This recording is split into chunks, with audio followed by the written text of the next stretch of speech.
Hallelujah.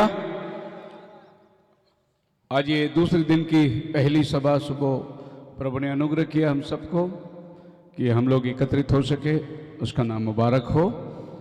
कल शाम आप सब मौजूद थे, कल शाम थे आप लोग, मुझे लगता है आप आनंद उठाए होंगे।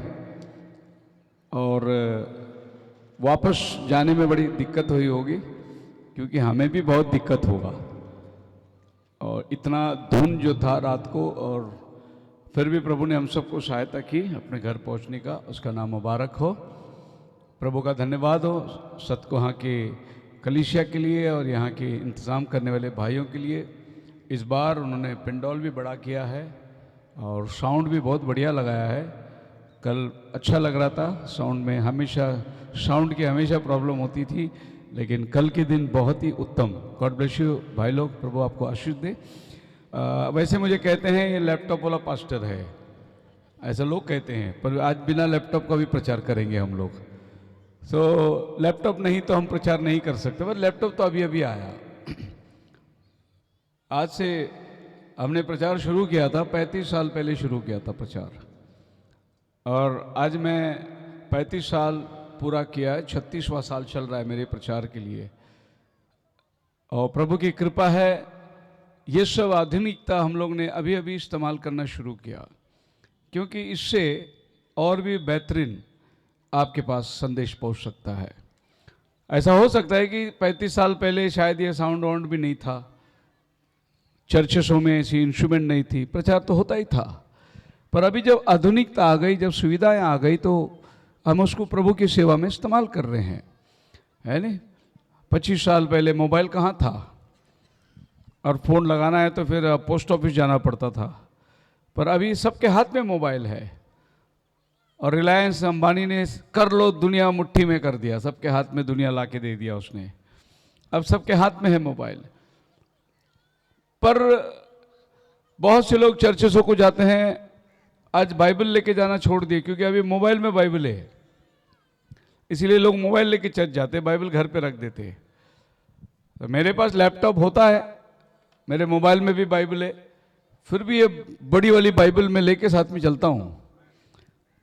ये मेरी अपनी डिक्शनरी बाइबल है, और ये बाइबल में बहुत अच्छी तरीके से जो बाइबल भाई ब्रैनम पढ़ते थे, केजेवी, वही बाइबल जो है मैं अपने हाथ में रखता हूँ हमेशा।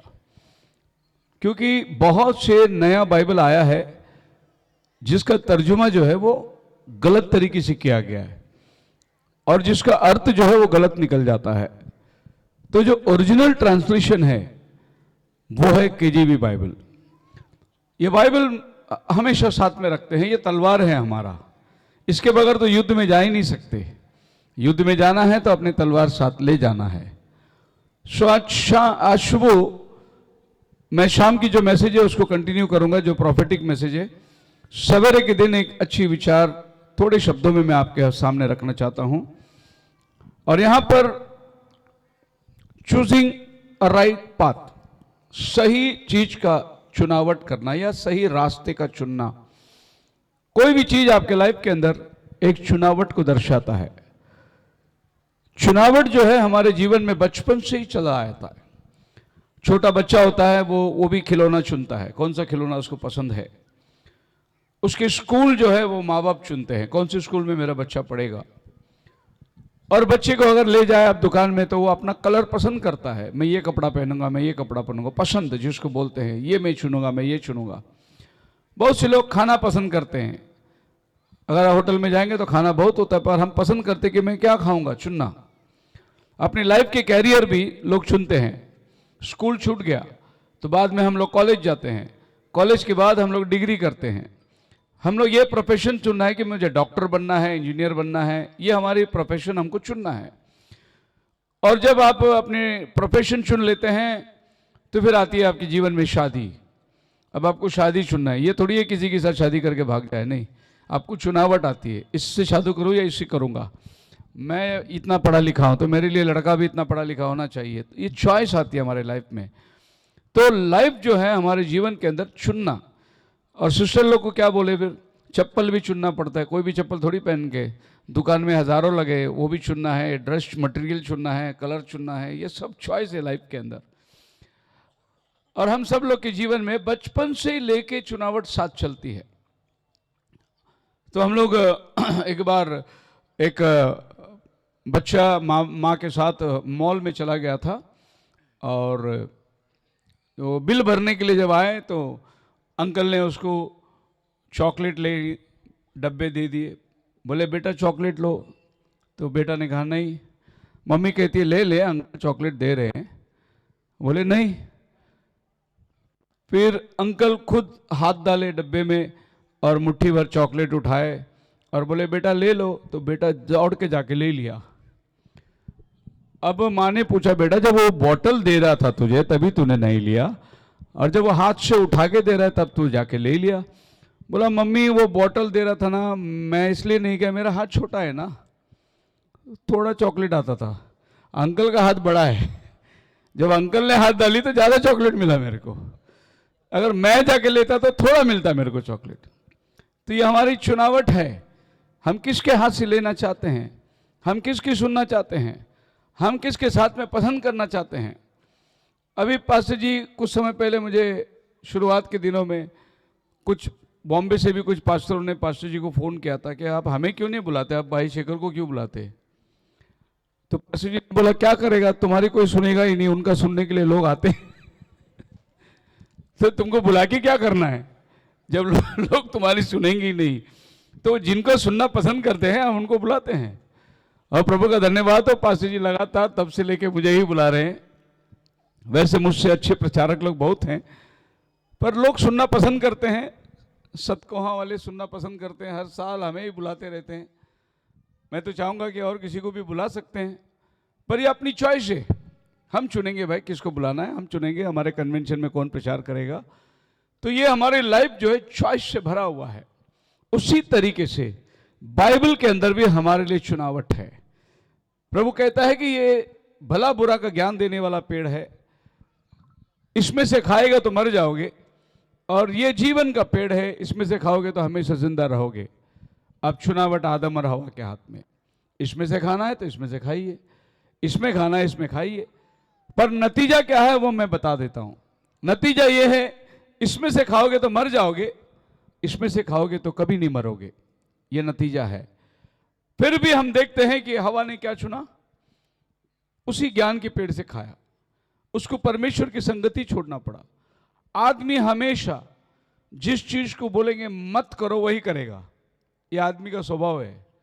ये नहीं करो बोला तो आदमी करके देखेगा, होता क्या है इसमें, इसका अंजाम क्या है। आदमी की आदत से जब खुदावन ने कहा इसमें से मत खा, तो शैतान ने बोला आपको पता है क्यों नहीं खाना, उसके पीछे काम क्या है, तुम जब खाओगे तो तुम्हारी आंखें खुल जाएगी, तुम परमेश्वर के समान हो जाओगे। इसीलिए परमेश्वर ने तुम्हें मना किया कि वो नहीं चाहता कि तुम्हारी आंखें खुल जाए और तुम उसके समान हो। अब ये एक शंका को पैदा किया, एक उसके मन के अंदर एक डाउट पैदा किया, अच्छा इसलिए परमेश्वर ने कहा था इसमें से मत खाना। अभी समझ में आई बात। और वो अपने पति का सलाह लिए बिना वो खुद जाकर वो निश्चय लेती है, वो डिसीजन लेती है। अगर वो पति से पूछा होता कि जी मैं ये फल खाऊं, मुझे पता है परमेश्वर ने क्यों मना किया, क्योंकि जब तुम ये खाओगे तो तुम परमेश्वर के समान हो जाओगे, और परमेश्वर नहीं चाहता कि हम उसके समान हो, इसीलिए हमें उसने मना किया नहीं खाना। आदम उसको 2 थप्पड़ लगाता, बोला बैठ यहां गपचूप। जब परमेश्वर ने कहा नहीं खाना तो नहीं खाना है, लेकिन उसने आदम से पूछा नहीं, उसने शैतान की सलाह मान ली और गया, उन्होंने फल खाया। फल खाने के बाद उसने आदम को भी खिलाया।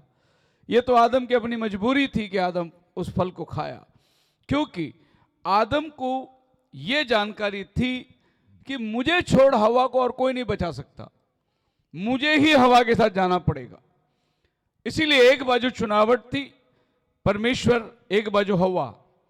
अब हवा के साथ अगर जाना है तो बगीचे के बाहर जाना है, परमेश्वर का रिश्ता टूटेगा, हमेशा हमेशा के लिए परमेश्वर से जुदा होगा। लेकिन अगर वो परमेश्वर के साथ जाता तो हवा को कौन बचाएगा? हवा तो नाश में चली जाएगी। तो आदम ने वहां क्या चुना? मैं हवा के साथ जाऊंगा। जीवन के साथ रहना, परमेश्वर के साथ रहना उसने नहीं चुना, और वो हवा के साथ हो लिया, और दोनों को बगीचे से बाहर निकलना पड़ा। यहां पर भी हम देखते हैं कि आदम ने जो बातों को चुना वो क्या था। अगर आप प्रभु यीशु मसीह को देखेंगे, क्रूस पर टंगा हुआ है, एक तरफ ये पापी जमायत है, उसकी कलीसिया है जिसके लिए खून बहाने आया था, और एक तरफ परमेश्वर है। तो उसने क्या बोला? हे पिता, तूने मुझे क्यों छोड़ दिया? क्यों तूने मुझे छोड़ दिया? क्यों परमेश्वर ने उसको छोड़ा? क्योंकि उसने आपके साथ मरण को सहन करने के लिए तैयार हो गया। वो स्वर्ग छोड़कर जमीन पे आया। जिस मकसद के लिए वो आया, वो मकसद को उसने पूरा किया। हे पिता, तूने मुझे क्यों छोड़ दिया? अगर हो सके तो प्रभु ये कटोरा टल जाए। प्रभु यीशु मसीह की प्रार्थना थी उस गेत्सेमने बाग में, प्रभु मैं पीना नहीं चाहता। उस कटोरे में आपके और हमारे पाप थे। वो पाप का प्याला यीशु कहता है कि मैं क्यों पीऊं? मैं क्यों इन इंसानों का गुनाहों को पीऊं? मैं क्यों ये जमायत के लिए क्रूस पर चढ़ूं? इंसान के तौर पर, इंसानियत के तौर पर प्रभु यीशु मरना नहीं चाहता था। इसीलिए हो सके तो ये कटोरा टल जाए, लेकिन मेरी नहीं तेरी इच्छा पूरी हो जाए। हालेलुया। सो परमेश्वर की इच्छा थी कि वो कटोरा पिए। मानव जाति को बचाने के लिए एक ही उपाय था, वो जाकर क्रूस पर बलिदान हो। मानव जाति को उस दलदल से निकालने का एक ही उपाय था, वो प्रभु यीशु मसीह था। इसीलिए उसको स्वर्ग छोड़ दिया, और वह आपके साथ ये धरती में मृत्यु को सहन करने के लिए तैयार हो गया। बाइबल कहती है, पढ़िए फिलिपियों की किताब उसका 2 अध्याय, उसका 4-5 वचन पढ़िए। फिलिपियों की किताब 2 अध्याय।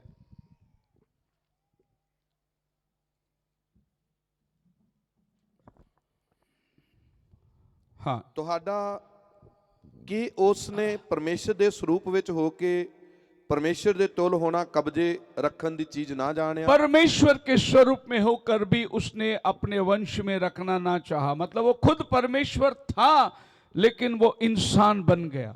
सगों उसने अपने आप को सखना करके दास का रूप धारिया। अपने आप को उसने छोटा किया और दास का रूप धारण किया, जबकि वो मालिक था। आमीन। लेकिन वो कौन सा रूप धारण किया?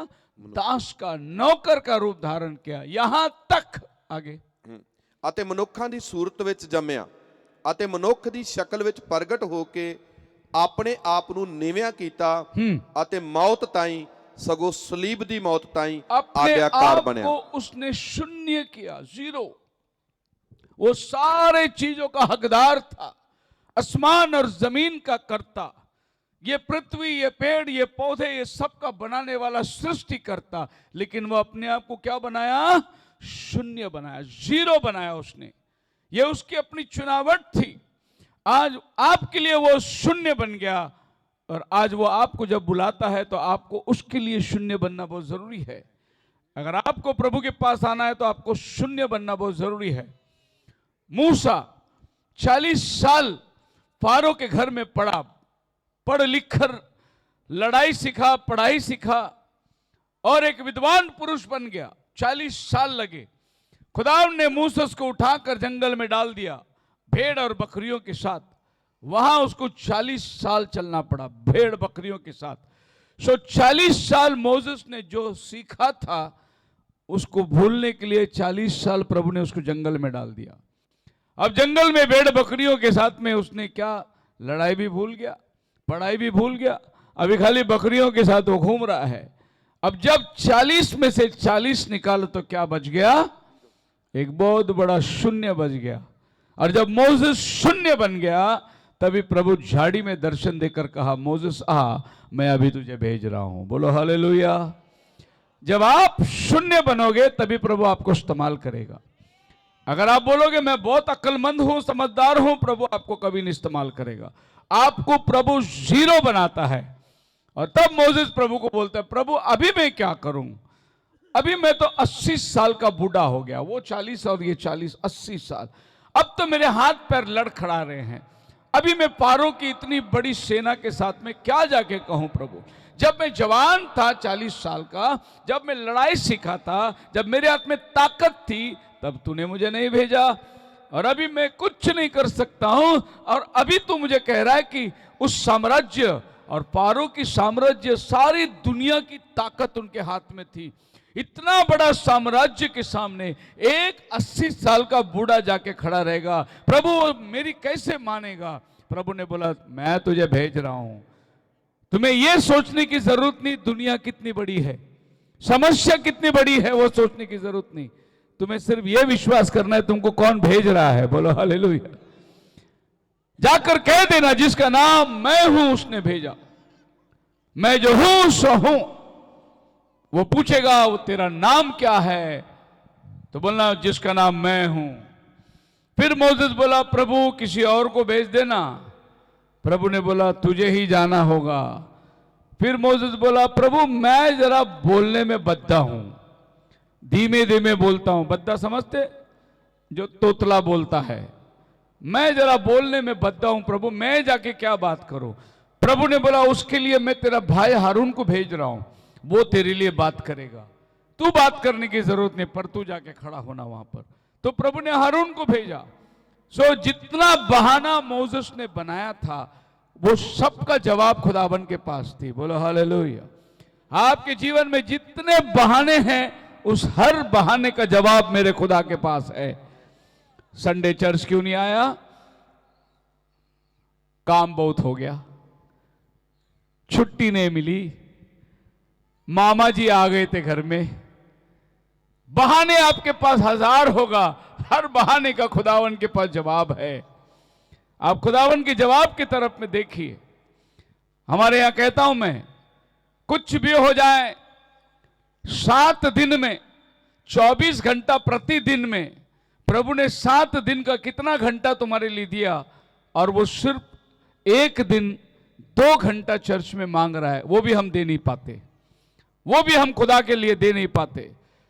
उसने हमारे लिए क्या नहीं किया, पर हमारे पास में खुदा के लिए अपॉइंटमेंट नहीं है।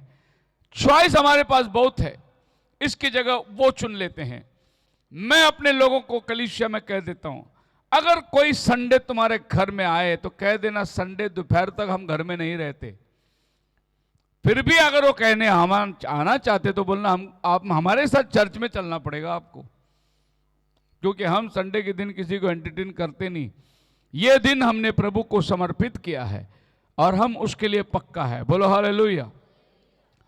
मुझे याद नहीं अपने जीवन के अंदर कि मैंने कभी संडे दंडी मारा था। मारता ही नहीं मैं संडे। उल्टा संडे मेरा जो हैवी काम है, ज़्यादा काम है। सुबह भी एक चर्च है, शाम को भी एक चर्च है। संडे के दिन बहुत बिजी रहते। संडे के दिन खाने को भी टाइम नहीं मिलता। हम सवेरे जल्दी 8 बजे चर्च आते हैं, बॉम्बे की चर्च खत्म करते हैं। 12 बजे मैं वहाँ से गाड़ी निकालता हूँ, भागता हूँ पुणे। वहाँ 5 बजे 4 घंटे लगते मुझे वहाँ पहुँचने, और शाम की चर्च लेता हूँ। वहाँ से दौड़ के रात को फिर 2 बजे मैं वापस बॉम्बे आ जाता हूँ। संडे बहुत ज़्यादा बिजी रहता है। मैं कहता हूँ संडे को कोई नहीं मिलना, संडे को सिवाय प्रभु का और कोई मुलाकात नहीं। हालेलुया। ये हमारी चॉइस है, हमारी लाइफ में हमने इस चुनावट को रखा हुआ है। अब बाइबल कहती है मैंने तुम्हारे सामने 2 रास्ते रखे हैं, एक चौड़ा है और एक सकरा है। चौड़े फाटक से चलोगे तो वो विनाश को पहुंचाएगी, सकरा रास्ते से चलोगे तो वो जीवन को पहुंचाएगी। दोनों भी रास्ते आपके आगे। अभी आप सोचिए कि आपको कौन से रास्ते पे चलना है। चौड़ा वो फाटक है जहां पर आपको सिनेमा थिएटर भी मिलेगा, जहां आपको ब्यूटी पार्लर भी मिलेगा, जहां आपको शराब के अड्डे भी मिलेंगे, जहां आपको हर एक ताश खेलने वाले बुरा का रास्ता, मटके, सारे, ये चौड़ा रास्ता है। आप अपनी मनमानी करके चल सकते हैं। लेकिन सकरा वो रास्ता है जिसमें आपको कोई दुनियादारी नहीं मिलेगी। आपको खुदा के वचन के साथ चलना होगा। आप यहां वहां तक नहीं सकते। आपको उस रास्ते से जाना है जो जीवन को पहुंचाती है। बोलो हालेलुया। जब इजरायली लोगों को प्रभु ने जंगल के रास्ते ले गया, उस रास्ते में कोई मॉल नहीं था, कोई होटल नहीं था, कोई शॉपिंग सेंटर नहीं था। वो रास्ता जंगल का 40 साल वीरान रास्ता थी। अगर हम लोग चलेंगे तो कभी रास्ते में, अरे इस रास्ते में एक होटल भी नहीं है चाय पीने को, ऐसे बोलेंगे। लेकिन वो 40 साल चले, उस रास्ते पे कुछ भी नहीं था। उनके लिए एक ही आसरा था, जो भी है ऊपर देखना है बस। खुदावन ही उनका सब कुछ था। एक डॉक्टर था उनके पास, डॉक्टर मोसेस, और उसके पास जब जाते थे उसके पास कोई दवा ववा मेडिकल स्टोर नहीं थी। वो कहता था वो काट पे लटका सांप को देख लो, चंगाई पाके चले जाओ। एक ही दवा था उसके पास, जो दवा को आज भी डॉक्टर लोग के गाड़ी में आप देख सकते हैं। कोई भी डॉक्टर के गाड़ी में देखना, 2 सांप होगा ऐसे और एक डंडा होगा बीच में। वो डंडा मोसेस का डंडा है और वो सांप जो लटका हुआ है। हर डॉक्टर के गाड़ी में ये निशानी है। उस दिन प्रभु ने चंगाई का दवा बनाया था। आज भी डॉक्टर लोग वही निशानी को लेके घूमते हैं, लेकिन उनको मालूम नहीं वो निशानी आया कहां से, वो दिया कौन। बोलो हालेलुया। सो ये मूसा को प्रभु ने दिया था। उस रात जंगल के रास्ते में चलना है। हम लोग यहां पर कपड़े के कलर के हिसाब से जूता खरीदते हैं, चप्पल खरीदते हैं, मैचिंग सेंटर, बैग भी मैचिंग का हो, सर के क्लिप भी मैचिंग का हो, जो पल्लू और ओढ़नी का वही मैचिंग का सब। लेकिन उस जंगल में कोई शॉपिंग सेंटर ही नहीं था, तो इजराइल की बहनें क्या मैचिंग करती थी। वो जो 40 साल पहले पहन के निकली वही पहन के वो जा रही है 40 साल। और प्रभु की इतनी कृपा है कि उनके कपड़े पुराने नहीं हुए, उनके चप्पल घिसे नहीं। बोलो हालेलुया। तो जैसा जैसा उनका उम्र बढ़ता था वैसा उनके कपड़े भी बढ़ते थे। जैसे वो 5 नंबर का चप्पल पहन के निकला था, बाद में वो चप्पल 10 नंबर का हो गया। उनके पैर जैसे बढ़ते थे वैसे चप्पल भी बढ़ते थे, क्योंकि जंगल में 40 साल कोई चप्पल की दुकान भी नहीं थी। वो बदन के सूत जो है 40 साल पुराना नहीं हुआ, कारण वो जो खाना खाते थे वो आसमानी मन्ना था, और वो मन्ना खाने से बदन से कोई बदबू और पसीना नहीं निकलती थी। आज ये नमक का पसीना निकल के हमारे ये सूत को खराब करता है। साल भर में ये कलर फीका हो जाता है, ये कपड़े फटते हैं। लेकिन इजरायली लोगों के बदन में कोई बीमारी नहीं, कोई पसीना नहीं। रात को उनको प्रभु अग्नि स्तंभ में चलाता था, दिन को उनको बादल के छांव में चलाता था। हालेलुया। ये तो उन्होंने चुन लिया कि हम खुदा के साथ चलेंगे। बाइबल कहती है, पढ़िए इब्रानी की किताब उसके 11वां अध्याय, और यहां पर बाइबल मूसा के बारे में बात करती है, अब्राहम के बारे में बात करती है। इन्होंने अपने जीवन के अंदर क्या चुनावट किया, क्या चीज इन्होंने अपनाया। पढ़िए 11वां अध्याय और उसका 8 वचन से। निहचा नाल अब्राहम जहां सद्या गया, हाँ, ਤਾਂ ਉਸ ਥਾਂ ਜਾਣ ਦੀ ਆਗਿਆ ਮੰਨ ਲਈ ਜਿਹਨੂੰ ਉਹਨੇ ਅਧਿਕਾਰ ਵਿੱਚ ਲੈਣਾ ਸੀ, ਅਤੇ ਭਾਵੇਂ ਉਹ ਨਹੀਂ ਸੀ ਜਾਣਦਾ ਕਿ ਕਿੱਧਰ ਨੂੰ ਲਗਾ ਜਾਂਦਾ, ਹਾਂ ਤਾਂ ਵੀ ਨਿਕਲ ਤੁਰਿਆ जी। ਨਿਹਚਾ ਨਾਲ ਉਹ ਵਾਅਦੇ वाली धरती, जानता नहीं था कहां को जाना है, फिर भी निकल गया हो। प्रभु ने बोला मैं तुझे ले जाता हूं एक ऐसा देश। वो जानता भी नहीं था वो देश कहां है, लेकिन निकल गया। उसकी अपनी चॉइस नहीं थी, खुदावन उसको जहां ले जाएगा वहां जाने को तैयार है। हम बोलते थे प्रभु जाएंगे, पहले एड्रेस तो दे, कहां जाना है, वो देश में पानी है, बिजली है, वो देश के अंदर सुविधा है, ये सब पहले हम पूछ के लेंगे। लेकिन अब्राहम बोला प्रभु मैं तू चलता हूं, तू जहां बोल मैं चलने को तैयार हूं। जब ये जंगल के रास्ते पहुंचे तो इसका भतीजा भी इसके साथ में था, और उसकी भी बहुत बड़ी परिवार थी, उसका नाम था लोथ। और एक टाइम आया, दोनों के नौकर को बीच में झगड़े हुए, तो अब्राहम ने अपने भतीजे को बुलाया, बोला लोथ ऐसा कर, ये पूरा जमीन तेरे आगे है, अगर तू यहां जाऊंगा मैं यहां जाऊंगा, हम दोनों रास्ता चुन लेते हैं। अब पहला चुनावट तेरे पास है, तू पसंद कर कहां जाना है। तो लोथ चारों तरफ घूम के देखा, उसको सदोम से अच्छा और कोई चीज लगाई नहीं, बड़ा सुंदर शहर था। और उसने अब्राहम को बोला मैं सदोम के बाहर तंबू गाड़ता हूं। तो अब्राहम ने बोला ठीक है, तू सदोम के पास जा। अब्राहम रेगिस्तान पे चला गया, जहां पानी की सुविधा, कोई इंतजाम नहीं। लेकिन ऐसा भी हो सकता है कि सारा अब्राहम से पूछी होगी, अजी पहला चुनावट हम है ना, हम बड़े हैं ना, आप चाचा है, वो तो भतीजा है, उसको जंगल में भेजो ना, हम जाएंगे शहर की तरफ में, है नहीं। लेकिन सारा अपने पति को प्रभु बोलती थी वो, इसीलिए वो बोली प्रभु जो बोलेगा मैं उसके साथ रहूंगा। बोलो हालेलुया। आप लोग भी ऐसी हैं, मेरा पति मेरा देवता है। तो सारा का पति अब्राहम को, भाई वो पति को प्रभु बोलती थी, उनके पास इतनी आदर की बात थी। सो बाइबल कहती है, जब आगे आप चले जाते हैं तो उनकी चुनावट कैसी हुई। मोसेस ने क्या चुन के लिया, इसके बजाय 24 वचन में पढ़िए, 11-24 इब्रानी।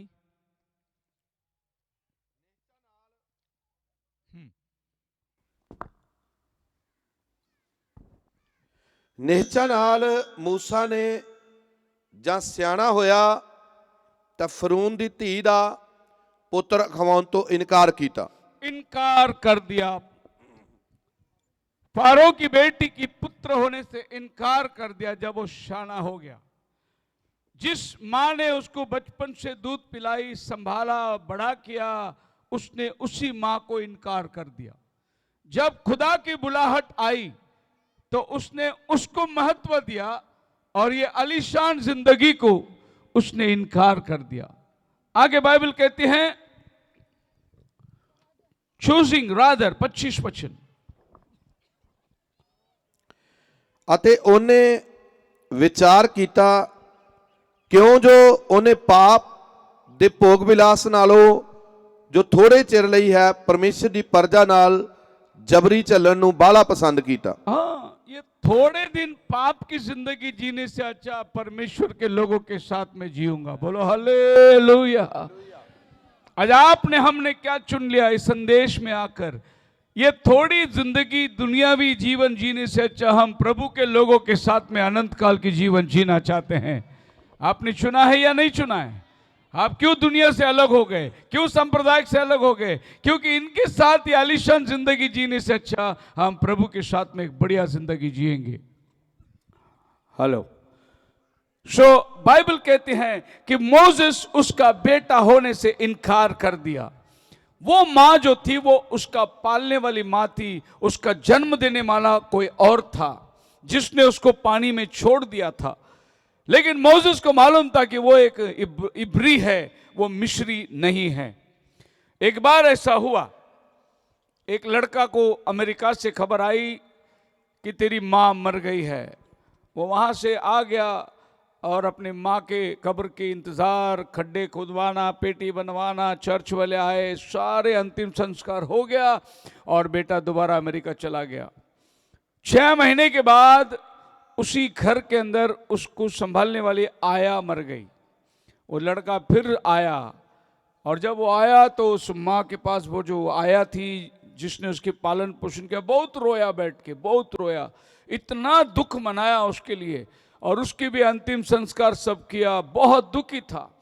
पास्टर साहब ने उस लड़के को पूछा, बेटा एक बात मेरी समझ में नहीं आई, 6 महीना पहला तेरी माँ मर गई थी, तू आया था लेकिन तू रोया नहीं, तूने सब काम करके चला गया। अब ये तेरे घर में नौकर मरने के बाद तू आकर इतना रोया कि अपने मां की कब्र में भी तू इतना नहीं रोया। ये बात मेरी समझ में नहीं आई।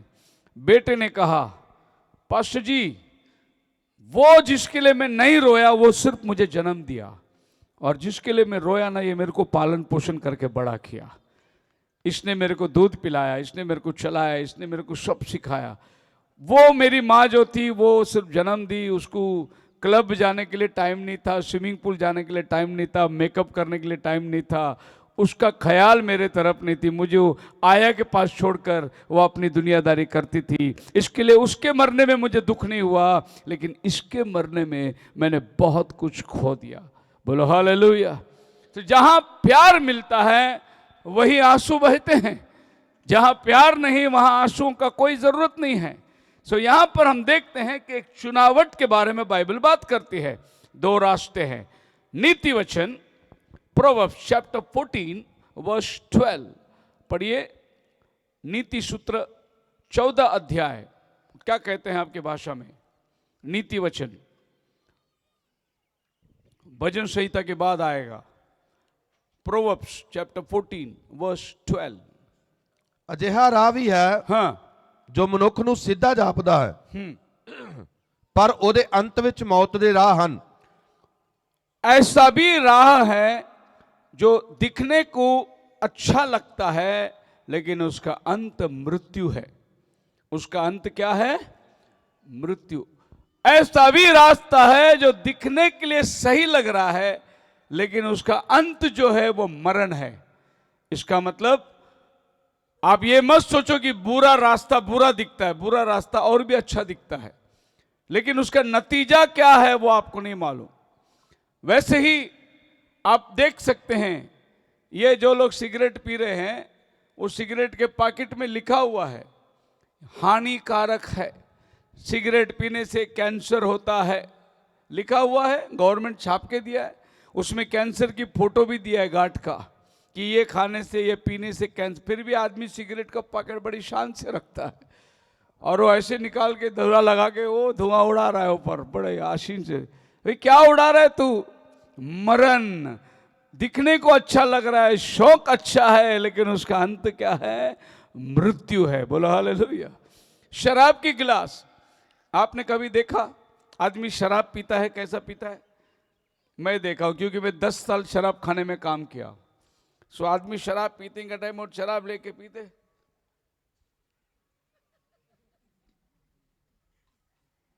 अबे इतना कड़वा लगता है तो पीता क्यों है तू? शराब पीने वाले का मुंह देखो, कितना कितना कड़वा सा पीगा, जलन जलन जलती चली जाएगी, लेकिन पीने में मजा आ रहा है उसको।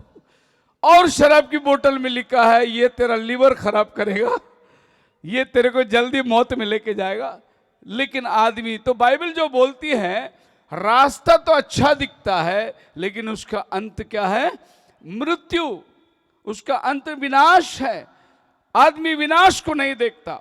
वैसे लोत ने जब सदोम को चुना तो उसने ये देखा ही नहीं कि एक दिन सदोम जलने वाला है, एक दिन उसका घर, उसकी जमीन, उसकी जायदाद अग्नि में भस्म होने वाली है। उसको दिखाई नहीं, उसको केवल सदोम की सुंदरता दिखाई दी। और आज भी ये संसार की तरफ जो सुंदरता है वहां लोग ज्यादा झुकते हैं। एक बार बाप ने बेटे को बुलाया, बोला बेटा ये देख, तेरे को बोलता हूं शराब मत पी और तू सुनता नहीं है। तो बाप ने एक गिलास में पानी रखा, एक गिलास में शराब रखा और बोला देख मैं तुझे आज कुछ बताता हूं। तो उसने एक कीड़े मकोड़े जो झुर्री होती है ना मिट्टी में, क्या बोलते हैं उसको, अर्थवर्म, उसको लिया और उसने पानी के अंदर डाल दिया और वो तैरने लगा। तो बाद में बाप ने उस कीड़े को लिया और शराब के अंदर डाला तो वो तड़प तड़प के नीचे जाके मर गई। तो उसने बोला बेटे को क्या सीखा इससे? बोले पापा शराब पीएंगे ना पेट के कीड़े मरते हैं।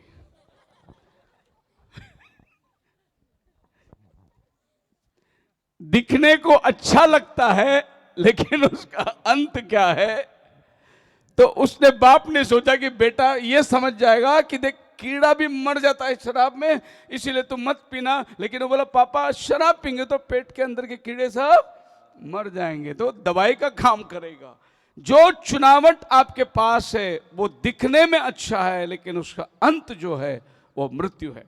साधु सुंदर सिंह बताता है एक माता अपने बच्चे को लेकर एक पहाड़ी रास्ते में चले जा रही थी।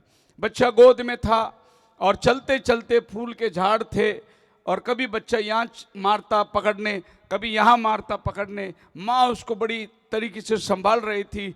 एक ऐसा जगह आया जहाँ बच्चे ने जोर से हाथ मार दिया वो फूल पकड़ने के लिए, लेकिन माँ के हाथ से बच्चा छूट गया, नीचे पत्थर पर उसका सर पटका और खूनम खून हो गया। तो सुंदर सिंह बताता है कि जब तक वो बच्चा माँ के गोद में है सुरक्षित है, लेकिन जब वो दुनिया की विभव सुंदरता को पकड़ने जा रहा था उधर उसको खतरा था, वहां वो गिर सकता, वो मर भी सकता। सो प्रभु आपको अपने गोद में लेकर चलेगा अगर आप उसके साथ चलेंगे। तो अगर आपको दुनियादारी चाहिए तो आप दुनियादारी में चलिए, एक दिन आप गिरोगे, आप मरोगे, बचाने वाला कोई नहीं होगा। आप मेरे साथ हैं? चुनावट आपके हाथ में है कि आप क्या चीज को चुनना चाहते हैं। और प्रभु ने शुरू से लेकर चुनावट रखा। सकरा है वो रास्ता जो जीवन को पहुंचाती है, और बड़ा वो रास्ता है जो विनाश को पहुंचाती है। और विनाश को पहुंचाने वाले रास्ते में बड़ी भीड़ है, उसमें बहुत लोग चल रहे हैं। एक बार ऐसा हो गया कि आदमी वो विनाश बड़े रास्ते पे चलते गया, वहां पर तो थिएटर है, डांस बार है, वहां तो मौज मस्ती है, मेला लगे हुए हैं।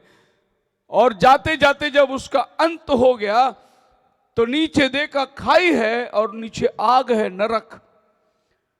अब ये शैतान को पूछता है, अरे तू मुझे कहां लेके आया?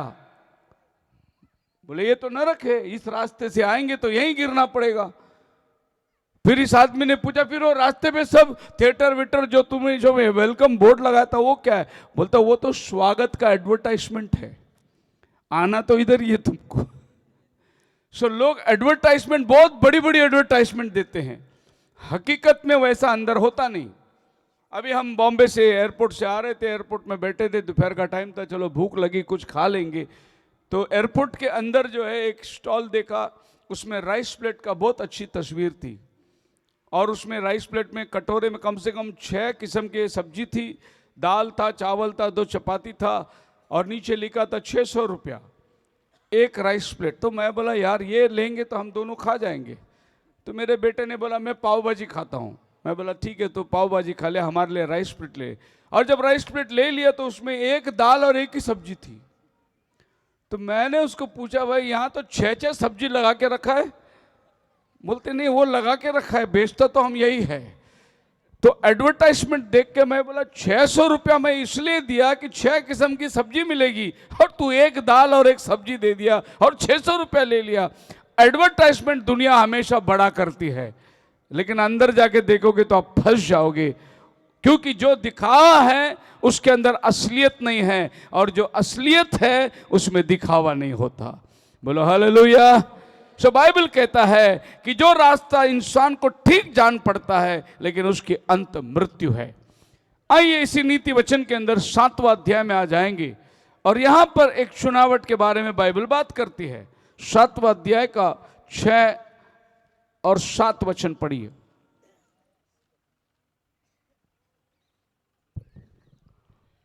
मैं ਆਪਣੇ ਘਰ ਦੀ ਤਾਕੀ ਕੋਲ ਹੋ ਕੇ ਝਰੋਖੇ ਦੇ ਵਿੱਚੋਂ ਦੀ ਝਾਕਿਆ, ਤਾਂ ਮੈਂ ਵੇਖਿਆ ਭਈ ਭੋਲਿਆਂ ਵਿੱਚੋਂ, ਗੱਭਰੂਆਂ ਵਿੱਚੋਂ ਇੱਕ ਜਵਾਨ ਨਿਰਬੁੱਧ ਜਿਹਾ हाँ आगे ਉਸ ਤੀਵੀਂ ਦੀ ਨੁੱਕਰ ਦੇ ਲਾਗੇ ਦੀ ਗਲੀ ਵਿੱਚੋਂ ਦੀ ਲੰਘਿਆ ਜਾਂਦਾ ਸੀ, ਅਤੇ ਉਸ ਨੇ ਉਹਦੇ ਘਰ ਦਾ ਰਾਹ ਫੜਿਆ। उसने वो वाली रास्ता लिया, ही टुक दैट पाथ। वो रास्ता उसने कमजा, वो रास्ते पे चलते चलते क्या हुआ, उसको आगे एक औरत मिली, और वो औरत 10 वचन में देखिए। ਤਾਂ ਵੇਖੋ ਇੱਕ ਤੀਵੀਂ ਕੰਜਰੀ ਦਾ ਭੇਸ ਪਹਿਨੀ ਅਤੇ ਮਨਮੋਹਣੀ ਉਹਨੂੰ ਆ ਮਿਲੀ। हाँ, उसने जो रास्ता लिया, वो रास्ते में आगे चलने के बाद एक औरत मिली, और वो औरत वेश्या का भूषण था उसके पास, वो दिखने में वेश्या दिखाई दे रही थी। अब आप देखिए, इस आदमी के सामने एक रास्ता है, और वो रास्ते पे चल रहा है। चलते चलते उसको एक औरत मिली, जिसका भूषण जो है वो वेश्या के समान थी, और बड़ी चतुर थी, हृदय से चालाकी थी। वो उसको कहती है, she was loud and rebellious. पढ़िए 11। ਉਹ ਬੜਬੋਲੀ ਅਤੇ ਮਨਮਤਨੀ ਹੈ। हाँ, ਉਹਦੇ ਪੈਰ क्या है वो? बड़बोली है क्या ऐसा अपने गांव में, बाजू आजू बाजू वाले कोई है क्या? आप लोग जानते होंगे, अपनी चर्च में कोई है क्या बड़बोली? इसके घर में बदनामी, उसके घर में बदनामी, उसके घर में बदनामी, वो ऐसा है, ये ऐसा है, वो ऐसा है, पूरी की पता है उसके घर में क्या हो गया, पता है उसके घर में क्या हो गया, उसकी लड़की भाग गई, उसके घर में चोरी हो गया, उसके दुनिया का खबर रखेगी वो, उसको बोलते बड़बोली। बराबर है? हाँ भाई, ऐसा औरत लोग चर्च में गए तो इसके ऊपर ध्यान रखना, ये पूरा माहौल खराब करने वाली औरत है। और ये आदमी को ये औरत मिल गई। अब देखना, बाइबल जिधर भी औरत की बात करती है वो कलीसिया है। तो ये आदमी को एक कलीसिया मिल गया, और वो औरत क्या कहती है उस आदमी से, आजा हम अपने घर में जाएंगे, मेरा पति बहुत दूर गया है काम के लिए और उसके आने में बहुत देर होने वाली है। 19 वचन। ਕਿਉਂ ਜੋ ਮੇਰਾ ਪਰਤਾ ਘਰ ਵਿੱਚ ਨਹੀਂ ਹੈ ਉਹ ਦੂਰ ਦੇ ਪੈਂਡੇ ਗਿਆ ਹੋਇਆ ਹੈ हाँ ਔਰ ਰੁਪਿਆਂ ਦੀ ਗੁੱਥੜੀ ਨਾਲ ਲੈ ਗਿਆ ਹੈ जी, ਅਤੇ ਪੂਰਨਮਾਸੀ ਨੂੰ ਘਰ ਆਵੇਗਾ। मेरा पति घर में नहीं है, वो दूर चला गया है, नियमित समय में आने वाला है। ये पति जो है प्रभु यीशु मसीह को दर्शाता है। मेरा पति दूर गया है, 2000 साल के बाद आने वाला है। तो वो एक नवान जवान को क्या कर रही है, आ अपने घर में हम मन बहलाएंगे, मेरा पति दूर चला गया। ये है डिनोमिनेशन संस्था है। उनको लगता है कि यीशु बहुत दूर है, यीशु बहुत टाइम है, कभी आएगा मालूम नहीं, अपनी मनमानी करते रहो। लेकिन प्रभु यीशु मसीह की दुल्हन वैसी नहीं है। प्रभु यीशु मसीह की दुल्हन भले, मेरा पति भले दूर है, आने वाला है, लेकिन वो मुझे देख रहा है। सो ये डिनोमिनेशन अपनी मनमानी से चलेगी, इनको कोई फर्क नहीं पड़ता, क्योंकि इनको मालूम ही नहीं प्रभु कब आने वाला है। और ये अपने प्रभु के प्रति वफादार है ही नहीं। हम अपनी मनमानी करेंगे, हम अपनी चाल चलन चलेंगे, क्योंकि मेरा पति दूर गया है। अब ये यहां एक औरत है। अब बाइबल क्या कहती है, ये आदमी जहां गया, पढ़िए उसका 27 वचन। ਉਹਦਾ ਘਰ ਪਤਾਲ ਦਾ ਰਾਹ ਹੈ हाँ, ਜਿਹੜਾ ਮੌਤ ਦੀਆਂ ਕੋਠਰੀਆਂ ਵਿੱਚ ਲੈ ਪੈਂਦਾ ਹੈ। ये जवान कहां जाके गिरा, नरक में जाके गिरा। लेकिन जब वो औरत मिली थी तब तो सुंदर थी, अच्छी अच्छी बातें बताई, लेकिन उसका अंत क्या निकला, मौत, अधोलोक। लेकिन यही नीति वचन बता रहा है कि एक और औरत है 9 अध्याय के अंदर, उसका 1 और 2 वचन, एक और औरत है। और ये औरत कौन है? ਬੁੱਧ ਨੇ ਆਪਣਾ ਘਰ ਬਣਾਇਆ, जी ਉਹਨੇ ਆਪਣੇ 7 ਥੰਮ ਖੜੇ ਕਰ ਲਏ। देखो बाइबल में लिखा है उन्हें, अभी उसके अगले वचन में देखिए, शायद आपको मिलता है वो मीनिंग 2 में। हाँ 9:2 पढ़िए। ਉਹਨੇ ਆਪਣੇ ਪਸ਼ੂ ਕੱਟ ਲਏ, ਉਹਨੇ ਆਪਣੀ ਮੈਰ ਲਾ ਲਈ। ओके, यहां पर बाइबल उन्हें उन्हें लिखा है, लेकिन अगर आप इंग्लिश बाइबल पढ़ोगे तो उसमें लिखा है शी। ये औरत है एक्चुअली। आपको आपके भाषा में लगता है वो औरत है करके, भाई लॉरेंस? जी जी, बुद्धि ने अपना घर बनाया, हाँ जी, और ਬੁੱਧੀ ਨੇ ਆਪਣਾ ਘਰ ਬਣਾਇਆ, हाँ, ਉਹਨੇ ਆਪਣੇ 7 ਥੰਮ सो ये खड़े कर ले। जो उन्हें लिखा है वो औरत है, इंग्लिश बाइबल में लिखा औरत। सो एक औरत हमने देखा जिसने बोला मैंने बिस्तर सजाया है, और दूसरा औरत क्या बोलती है, देखिए मैंने बुद्धि अपनी मेज बनाई है और मेरे मेज में मसाले वाला दाखमधु है, आ जा। अब ये मेज और बिस्तर, ये 2 चीज को दर्शाता है। प्रभु यीशु मसीह ने आपको मेज में बुलाया, बिस्तर में नहीं बुलाया। पर ये औरत बोलती है बिस्तर में जाएंगे, ये औरत बोलती है आजा हम लोग टेबल में बैठेंगे, मेरे पास में मसाला बनाया हुआ मिलाया हुआ दाखमधु है। दाखमधु जो है प्रकाशन को दर्शाता है, रेवलेशन को दर्शाता है। और ये औरत का नाम है बुद्धि। और बोलते आ 5 वचन में 4 वचन में, whoever is simple, ਜੋ ਕੋਈ ਭੋਲਾ ਹੈ ਉਹ ਉਰੇ ਆ ਜਾਵੇ, ਅਤੇ ਜਿਹੜਾ ਬੁੱਧਵਾਨ ਨਿਰਬੁੱਧ ਹੈ ਉਸ ਨੂੰ ਉਹ ਇਹ ਆਖਦੀ ਹੈ, ਆਓ ਮੇਰੀ ਰੋਟੀ ਵਿੱਚੋਂ ਖਾਓ, आओ मेरे रोटी में से खाओ, ਤੇ ਮੇਰੀ ਰਲਾਈ ਹੋਈ ਮੈਂ ਵਿੱਚੋਂ ਪੀਓ। पियो, ਭੋਲੇਪਨ ਨੂੰ ਛੱਡੋ ਤੇ ਜਿਉਂਦੇ ਰਹੋ ਅਤੇ ਸਮਝਦੇ ਰਾਹ मूर्खता से बचो और जीते रहो। उस औरत के साथ जाने वाला मूर्खता है, इस औरत के साथ आने वाला जिंदगी है। यहां पर जीवन की बातें हैं, वहां मरण की बातें हैं। यही बाइबल कहता है सकरा रास्ता और चौड़ा रास्ता। वो औरत चौड़े रास्ते पे खड़ी है, वो लोगों को फुसला रही है, वो कहती है मेरा पति दूर है। यहां एक औरत खड़ी है, सकरा रास्ता है, आ मेरी रोटी में से खा। प्रभु यीशु मसीह बोला मेरा शरीर तुम्हारे लिए तोड़ा हुआ रोटी है, जो जीवन की रोटी है, और समझदार बन जा और आप ये बुराई से बच के रहो। बाइबल कहती है 10 वचन में, प्रभु का डर जो है वही ज्ञान का आरंभ है। यहोवा दा भय बुद्ध दा मुੱਢ है। तो यहां पर हम लोग देखते हैं कि ये जवान ने वो रास्ता अपनाया जो उसको विनाश को पहुंचाया। आज यहाँ पर हम दोनों रास्ते को अपनाना है। हमारे सामने एक चुनावट है, कहां को जाएंगे। अभी हम लोग जब इस लाइफ के अंदर मीटिंगों के दरमियान देखते हैं लोगों के पास एक चुनावट होती है। मैंने परसों के दिन एक और हैंडबिल देखा कि जब हमारी मीटिंग फिरोजपुर में हो रही है, उसके बगल में एक और मीटिंग चलने वाली है। मैं बॉम्बे से आया प्रचार करने, वहां हैदराबाद से कोई आ रहा है प्रचार करने। अभी सवाल विश्वासियों का यहां जाए कि वहां जाए। चुनावट आपके हाथ में है, यहां जाए कि वहां जाए। मैं हमेशा लोगों को कहता हूं, चाहे कोई भी हो, अगर सतकोहा के अंदर कोई डिनोमिनेशन वाला भी अगर कन्वेंशन लगाया हो, उस तारीख में हमने कन्वेंशन नहीं लगाना है, चाहे वो कोई भी हो। हमने विरोध नहीं बताना है। हम जिसने पहला तारीख फिक्स किया वो फिक्स कर गए, लेकिन दूसरा तारीख लगाने वाला ये बात का ध्यान रखना चाहिए कि हम भी अपनी तारीख लगाएंगे और हम अपनी मीटिंग चलाएंगे। इसका मतलब यह है तुम ये चाहते हो कि लोग वहां ना जाए, लोग यहां आए। ये तुम्हारी चतुराई है। और प्रभु का काम चतुराई से नहीं होता। प्रभु का काम निर्मल, स्वस्थ और साफ तरीके से होता है। बोलो हालेलुया। मैं ये बात को रखता हूं कि कौन आ रहा है वहां प्रचार करने के लिए, आप ऐसा करो, उनको ही दे दो। मैं नहीं आ सकता। मैं नहीं चाहता कि मेरे उस भाई के साथ जाके टकराव करे, क्योंकि हम लोग प्रभु के राज्य के काम कर रहे हैं। फिर हमारे आपस में लड़ाई क्यों होना है? हम प्रभु के काम को निष्कपट काम प्रभु के लिए करना है। एक बार बॉम्बे के अंदर एक हैंडबिल छप गई और बॉम्बे के एक बुजुर्ग पास्टर भी वहां थे और मुझे भी प्रचार के लिए बुलाए थे। मैंने इनकार कर दिया। मैं बोला मुझे नहीं चाहिए, क्योंकि वो बहुत बुजुर्ग पास्टर है, उसके साथ में मैं खड़ा रह के प्रचार नहीं करूंगा। उसको दे दो पूरा प्रचार। मैं चाहिए तो आके बैठता हूं, क्योंकि उसकी उम्र की लिहाज रखना जरूरी है और हम लोग ये मानना जरूरी है कि जो हमसे उम्र में बड़े हैं उसका इज्जत रखे, उसका अपमान ना करे। इसीलिए हम नहीं चाहते। एक काम करो, ये मीटिंग उनसे चला लो, अगली बार कोई मीटिंग हो तो हम आ जाएंगे आपके पास, जरूर आएंगे। मतलब ये है कि हम लोग जो सेवा करते हैं, निष्कपट सेवा करना बहुत जरूरी है। लेकिन लोग चतुराई से सेवा करते हैं।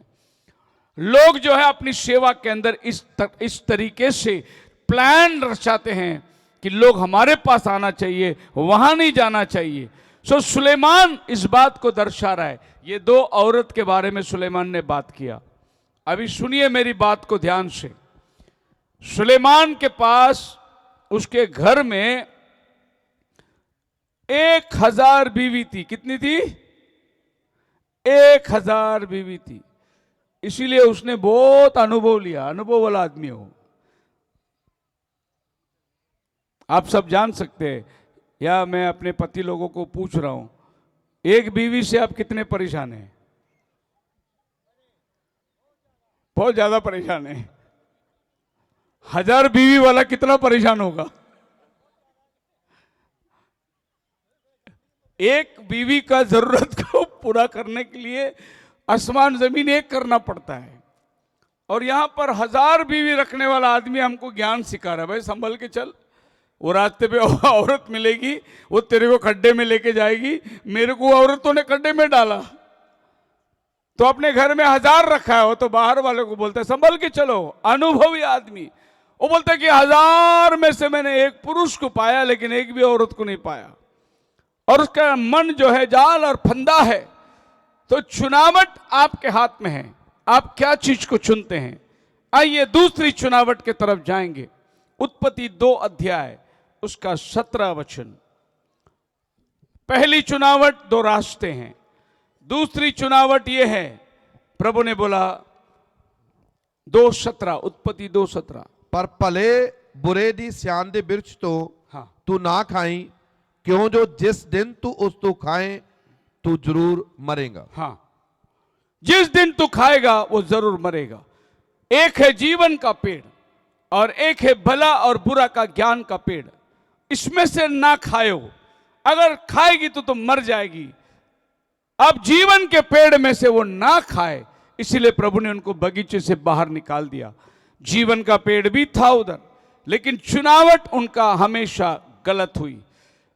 उनकी सोच जो है वो ये था कि शैतान ने उनको भरमाया और जब इन्हें बगीचे से बाहर निकाल दिया, उसके 3 अध्याय उत्पत्ति का 24 वचन अगर आप पढ़ के देखोगे, 3 अध्याय का 24 वचन।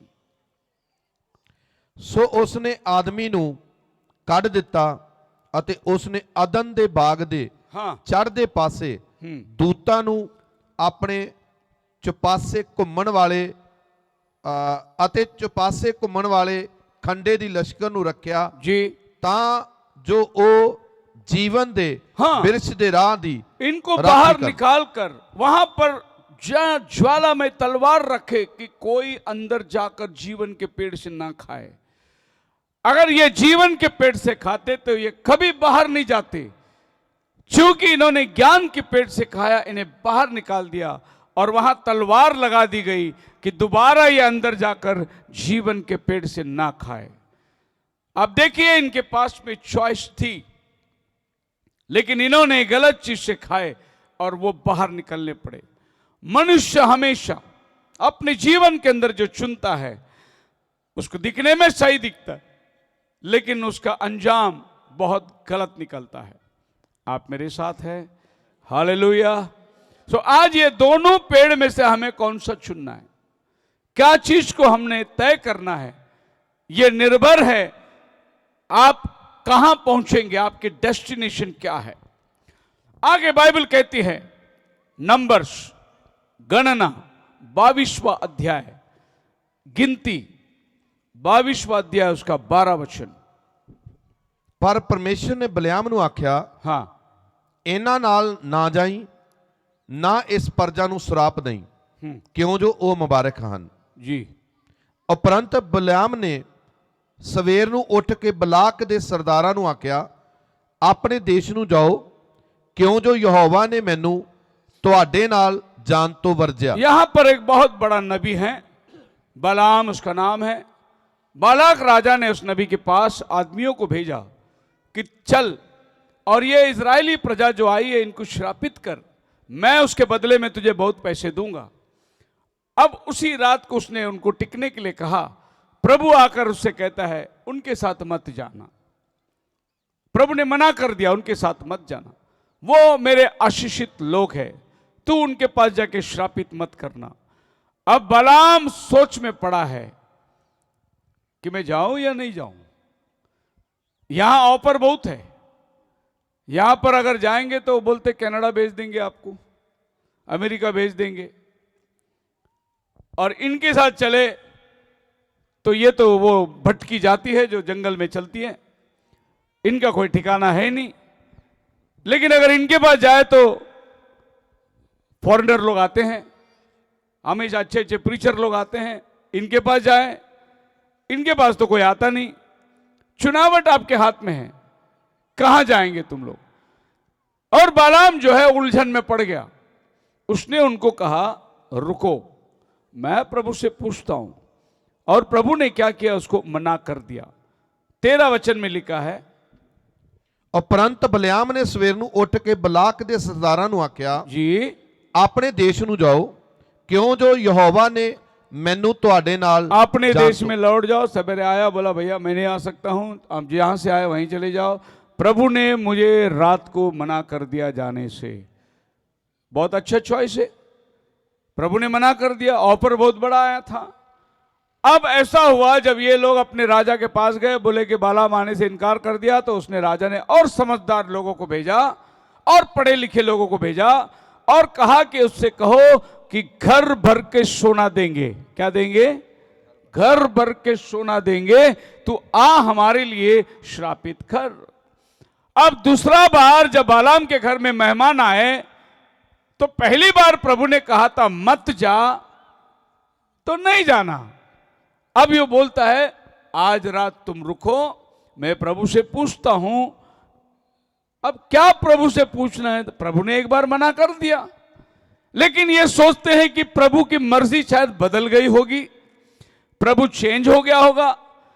आज की रात तुम रुको, ऑफर बड़ा आया है। अभी घर भर के क्या मिलने वाला है, बोलिए, सुन भी रहे हो क्या? घर भर के क्या मिलने वाला है? बड़ा ऑफर है। और जो अब की बार आए बहुत अच्छे लोग, समझदार लोग, पढ़े लिखे लोग आए समझाने के लिए। अब ये सोच रहा है कि रुको मैं प्रभु से पूछता हूं। अब देखिए आदमी कितना मूर्ख है। खुदावन अपने विचारों को कभी नहीं बदलता। खुदावन ने कह दिया नहीं तो नहीं, हां तो हां। लेकिन ये खुदा की मर्जी को बदलने के चक्कर में पड़ा हुआ है कि आज रात को और उस रात प्रभु उसके पास आकर क्या किया। दो बालक वर to give me house full of silver and gold. 18 के अंदर देखिए, ਅੱਗੋਂ ਬਿਲਾਮ ਨੇ ਉੱਤਰ ਦੇ ਕੇ ਬਲਾਕ ਦੇ ਟਹਿਲੂਆਂ ਨੂੰ ਆਖਿਆ, ਜੇ ਬਲਾਕ ਮੈਨੂੰ ਆਪਣੇ ਘਰ ਪਰ ਦੀ ਚਾਂਦੀ ਅਰ ਸੋਨਾ ਵੀ ਦੇਵੇ ਤਾਂ ਵੀ ਮੈਂ ਯਹੋਵਾ ਆਪਣੇ ਪਰਮੇਸ਼ਰ ਦੇ ਹੁਕਮ ਦਾ ਉਲੰਘਣ ਨਹੀਂ ਕਰ ਸਕਦਾ। हाँ ये जाकर उनको सब घट या वध करा, मैं नहीं आऊंगा। अगर राजा ने मेरे को चांदी सोना दिया तो भी मैं नहीं आऊंगा। इसके मुंह से क्या निकला? इसको जो जरूरत है ना वही निकला उसके मुंह से। वो पहले पैसे लाए थे, पर ये बोलता है अगर तुम सोना भी दोगे ना तो भी मैं नहीं जाऊंगा। अगली बार वो सोना ही लेके आ गए। अब सोना देखा तो मन पिघल गया। अब बोला कि रुको आज रात पूछता हूं। और वो प्रभु से पूछ रहा है। प्रभु ने क्या कहा उसको 20 वचन में, ਪਰਮੇਸ਼ਰ ਬਲਿਆਮ ਕੋਲ ਰਾਤ ਨੂੰ ਆਇਆ ਅਤੇ ਉਹਨੂੰ ਆਖਿਆ, ਜੇ ਇਹ ਮਨੁੱਖ ਤੈਨੂੰ ਸੱਦਣ ਲਈ ਆਏ, ਜੇ ਇਹ ਮਨੁੱਖ ਤੈਨੂੰ ਸੱਦਣ ਲਈ ਆਏ। अभी प्रभु उस रात उसको बोला उठ जा उनके साथ। अब जब बाइबल बोलती है जा, जिस खुदा ने बोला नहीं जा वही खुदा उसको बोलता है जा, पर वही कहना जो मैं कहूंगा। और ये उठ गया तो ताबड़तोड़ ताका अपने गधे को और निकल पड़ा। रास्ते पर बाइबल कहता है परमेश्वर का प्रकोप भड़क गया। 22 वचन के अंदर प्रभु का दूत तलवार लेके खड़ा हुआ है और ये गधी जो है उस रास्ते से गुजर नहीं रहा है, क्योंकि गधी ने देख लिया नंगा तलवार। और गधी सोचती है अगर मैं जाऊं तो मेरा मालिक मरेगा, और गधी पीछे हट रही है और बालाम उसको मार रहा है छड़ी से, चल आगे चल आगे, क्योंकि बालाम को वो नंगी तलवार नहीं दिखाई दे रही, लेकिन गधी को दिखाई दे रही है। एक इज़राइल का नबी नंगी तलवार नहीं देख रहा है। क्यों नहीं देख रहा आपको मालूम है? क्योंकि इसके आंखों के सामने सोना चांदी है, तो तलवार कहां से दिखेगा? जजमेंट खड़ा है आगे, न्याय खड़ा आगे, लेकिन इसके आंखों में क्या है? मैं अभी जाऊंगा, मुझे वो सोना देगा, मुझे घर भर के चांदी, मुझे को हार पहनाएगा, मुझे वो प्रतिष्ठा देगा। ये सब सपना देख के चल रहा है। आपने पढ़ी है शेख चिल्ली की कहानी? बचपन में स्कूल के किताबों में था। और शेख चिल्ली की कहानी क्या है? किसी ने उसको बोला भाई ये तेल का डब्बा मेरे घर तक पहुंचा दे। तो वो तेल का डब्बा उठाया, जिसके बदले में मैं तुझे 2 रुपया दूंगा। और वो तेल का डब्बा चलते चलते बोला 2 रुपया देगा, 2 रुपये में से मैं 2 अंडे खरीदूंगा, 2 अंडे से 2 अंडे मुर्गी बच्चे निकलेंगे, फिर वो 2 बच्चे को मैं और भी पैदा करूंगा, फिर बहुत मुर्गियां हो जाएंगे। फिर वो ऐसा सोचते सोचते एक पैर ठेस लगी, तेल का डब्बा नीचे गिर गया। इसको बोलते शेख चिल्ली की कहानी।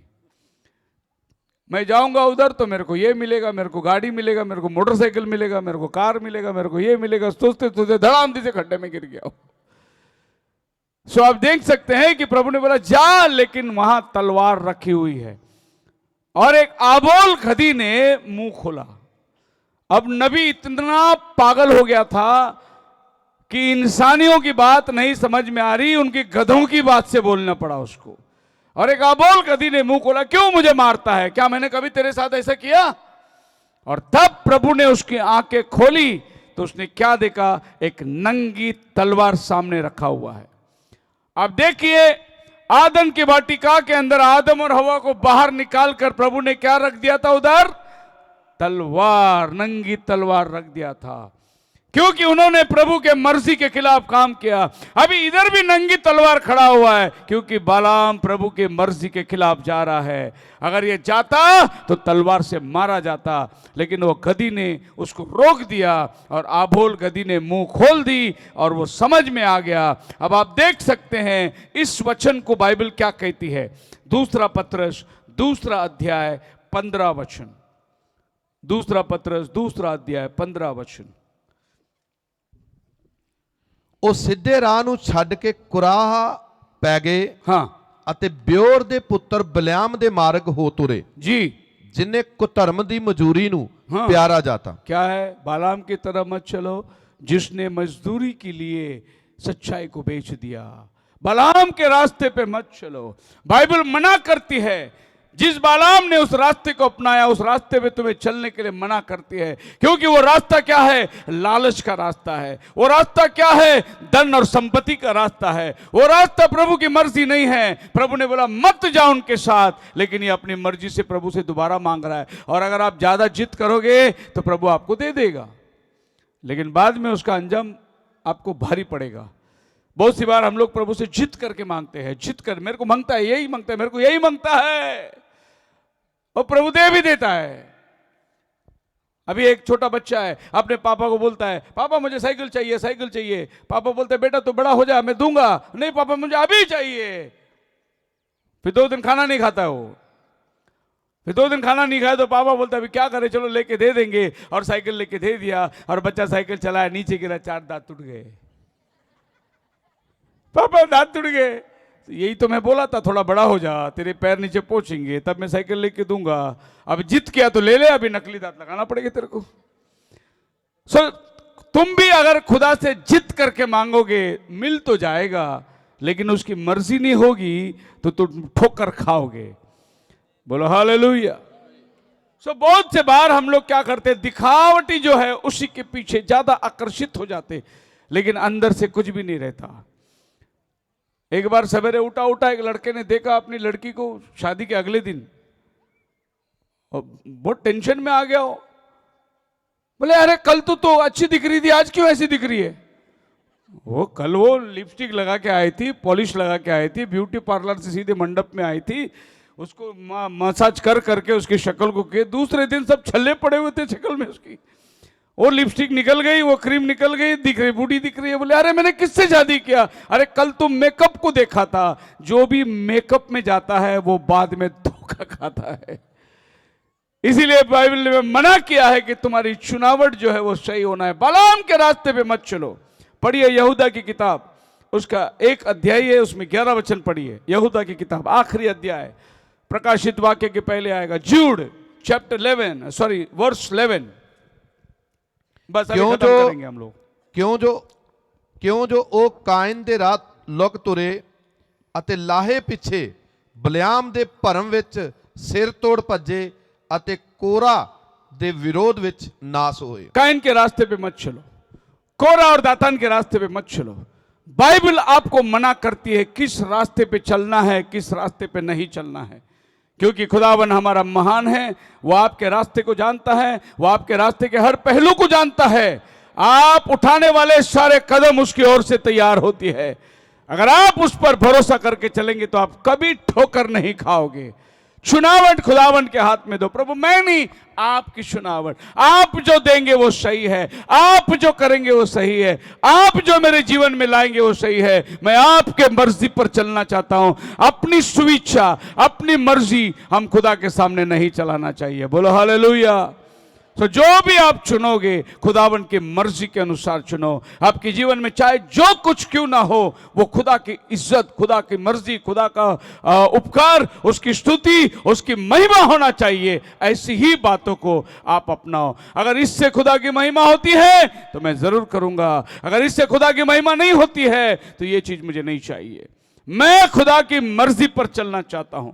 बाइबल के दिनों में बहुत से लोग अपनी चुनावट करें, वे ठोकर खाए, लेकिन जिन्होंने खुदा की मर्जी पर चली वो कभी ठोकर नहीं खाए। बस एक आखिरी वचन करके मैं बंद करना चाहता हूं, और ये वचन आप सबके लिए मैं देना चाहता हूं। आज के संदेश का ये वचन ये है आपके लिए, यशायाह 30 अध्याय उसका 21 वचन। आप कभी ऐसे स्थिति में आकर पहुंच जाओगे, मैं क्या करूं, जाऊं या नहीं जाऊं, मैं चुनूं या नहीं चुनूं, मैं करूं या नहीं करूं, ऐसे कभी आप स्थिति में पहुंच जाएंगे। खुदावन आपके साथ वायदा करता है, तेरे पास एक आवाज आएगी, यही सही है, इसी पे चलना। बोलो हालेलुया ਹਾਲੇਲੂਇਆ। बड़ी ਅਤੇ ਤੁਹਾਡੇ ਕੰਨ ਤੁਹਾਡੇ ਪਿੱਛੋਂ ਇਹ ਗੱਲ ਸੁਣਨਗੇ हाँ ਕਿ ਤੁਹਾਡਾ ਰਾਹ ਇਹੋ ਹੀ ਹੈ, ਇਸ ਵਿੱਚ बोलो हालेलुया।